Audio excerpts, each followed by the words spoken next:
What's up, YouTube friends? Now today's Halloween and hopefully I'll get this video up today. This is actually the second time I filmed this video, but luckily I had 18 of these little bags to make, so I have plenty. Now I would have liked to have this video up last week, but some of you know I've been having computer problems, but it's more like memory card problems. When I go to transfer from my camera to my computer, they're just not vibing anymore. So unfortunately, I think I'm going to have to come to a decision, and I might have to put the old girl down.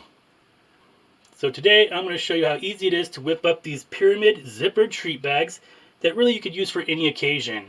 Now, I've seen these all over the internet, and my favorite, Vanessa over at the Crafty Gemini, I know for a fact has a video on these same things. Now, mine are just a little bit bigger than Vanessa did on her channel, but it's basically the same process. So like I say, if it ain't broke, don't fix it. So the things that you're going to need to make these pyramid zipper pouches are 2 pieces of fabric that measure 6 inches by 12 inches.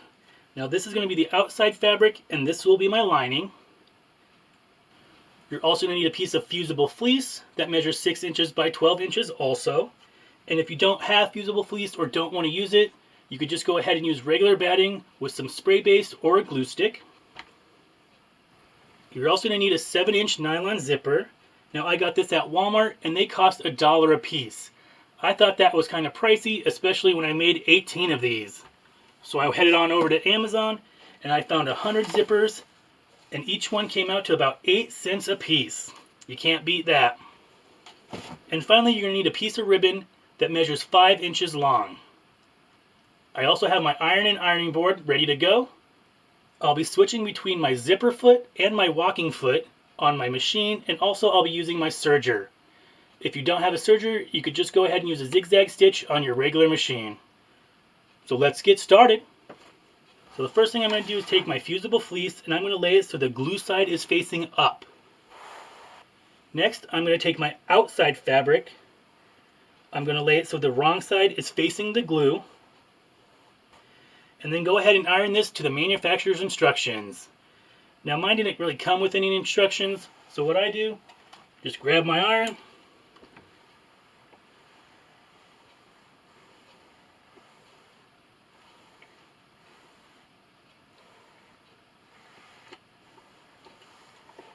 just like that. That should be good and stuck down. So now, with my fabric facing up, I'm going to take my zipper and I'm going to turn it upside down. Just like that. So that the pull is on the bottom. And I'm just going to center it between my fabric, just like that. Next, you want to take your lining piece and go ahead and line it up right over top, making a little sandwich. Then I just like to take some wonder clips here and clip all 3 layers together. So now I'm just going to take this over to my sewing machine and using my zipper foot, I'm going to sew a seam right along the side of the zipper here, backstitching at the beginning and the end. Alright guys, I'm over here at my sewing machine. I switched my foot to a zipper foot and I have the needle on the left side of the zipper foot. I then went ahead and lined up the edge of my zipper foot with the edge of the zipper. You can feel it. I'll be using a straight stitch, of course, and my length is a 2.5. So I just like to back stitch here in the beginning.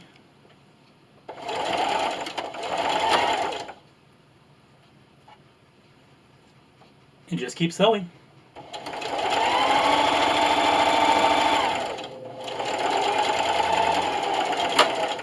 And back stitch at the end. So now that I have my seam sewn, I'm going to open up my sandwich here and I'm going to lay everything nice and flat. And I like to just come along here and finger crease this edge. Turn it around and make sure everything is lined up nice. Now I'm just going to take this over to my sewing machine and with that same zipper foot, I'm just going to go ahead and top stitch, making sure you backstitch at the beginning and the end. Alright guys, so this time I'm just going to line up my zipper with the right side of my zipper foot. I'm going to backstitch at the beginning and the end and just sew that seam.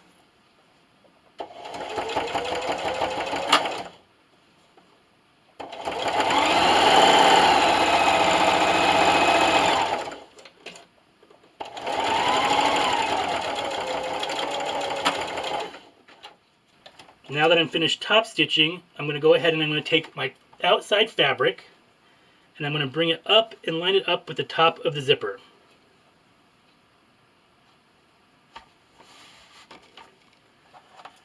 Now I'm just going to flip this over and bring up the lining the exact same way. So now I'm just going to take this back over to my sewing machine and it's going to be the exact same process. I'm going to sew down this zipper, open it up, press it flat, and top stitch. Alright guys, so before we do that top stitch on the other side, you should have something that looks like this. So what I'm going to do is I'm going to open up the zipper and flip it right side out. So now you just want to make sure that everything on this side is laying nice and flat and that none of this fabric is going to get caught in your zipper.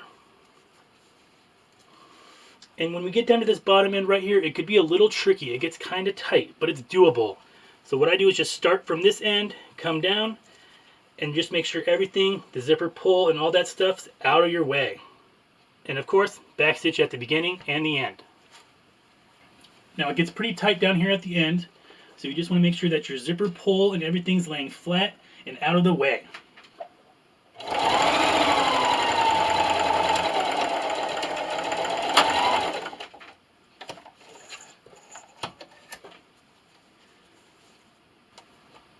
Alright, so the next step is we're just going to fold this wrong side out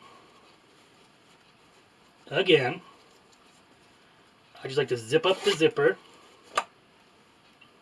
So now on the end opposite of our zipper pull, we're just going to line this up. I'm just going to eyeball it. You just want the zipper in the middle. So at this stage I went ahead and I switched out my zipper foot for my walking foot. I'm going to take this over to my sewing machine and with a 1/4 inch seam allowance, I'm going to sew here at the bottom, back stitching at the beginning and the end. So you should have something that looks like this. So now I'm just going to go ahead and I'm going to open up my zipper. About halfway is fine. And I'm going to line it up going the opposite direction. Next we're going to take your 5-inch piece of ribbon. I'm going to fold it in half. And I'm going to come down from the zipper here about 1 inch. It does not have to be perfect. So about right there. So I'm just going to open up my bag so that I can see my outside fabric. And I'm just going to stick my loop. Just like that. And put a clip. So now I'm just going to take this over to my sewing machine and sew it with that same 1/4 inch seam allowance. Back stitching at the beginning and the end. I'll still be using a 1/4 inch seam allowance.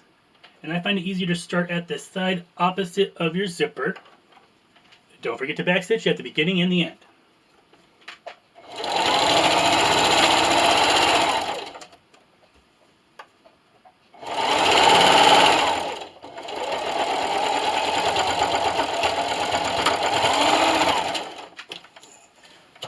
So finally, you just want to take this over to your serger, and I'm going to serge these raw edges, cutting off any of the zippers or the extra tag that's sticking out here and making it look nice and clean. If you don't have a serger, you could just go ahead and use a zigzag stitch. So I would just cut all this stuff flush, and using a zigzag stitch, you want to zig onto your fabric but zag just off of your fabric, and that's going to enclose that seam and making sure it don't fray.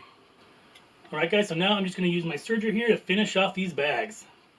Now of course if you don't have a serger, you can just go ahead and use a zigzag stitch on your machine. But I have one, so I'm going to use it. Now my serger has 2 little lines here on the foot. I'm going to line up my seam with the line on the most left. And serge those raw edges.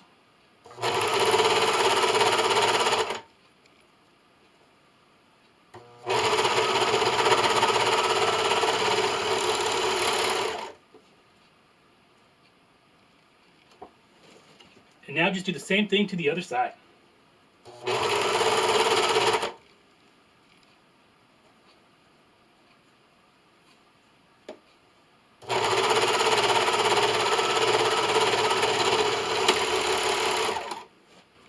Alright guys, so they should look like this when they're all finished. And now's the fun part, filling them with treats.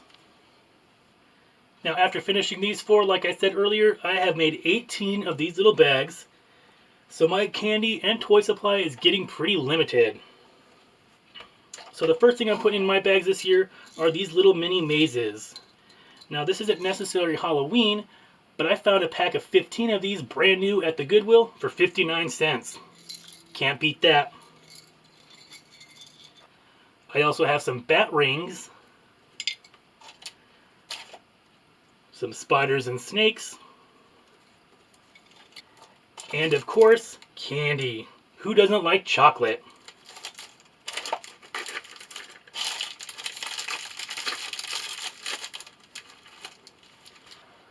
So now the final step is to go ahead and deliver them to all those ghouls and goblins. Now I'll probably go ahead and take these down there tonight when I walk my dog with a couple jars of salsa for the parents, just so they get stuff on Halloween too.